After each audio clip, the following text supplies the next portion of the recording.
томчууд зарим нь 3-4 цаг гэх те орой одоо шөнийн гэсэн үг те шөн дунд 3-4 цагаас хойш ээлжийн ажилтай ч юм уу тийм хүмүүс унтдаг.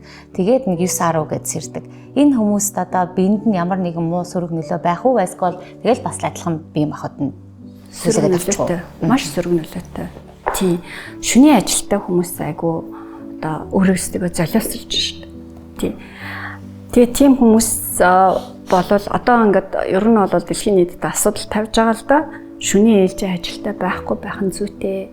Үнэхээр л одоо эрүүл мэндийн салбарт хүний амь настай тэмцэж байгаа хүмүүс одоо бүр одоо яадаг юм баа тэрийг зохицуулах. Гэтэл одоо ингээд үйлдвэрлэл явуулж байгаа газрууд тийм шүү дээ. Уул уурхай юу ч гэдгийг тийм шүн хүмүүсийг ажилуулад байна тийм. Тэгэхээр тэр хүмүүс маш харамсалтай. Тэгээд олон жил ажиллачаар нөгөө нойр нь цогцчдаг.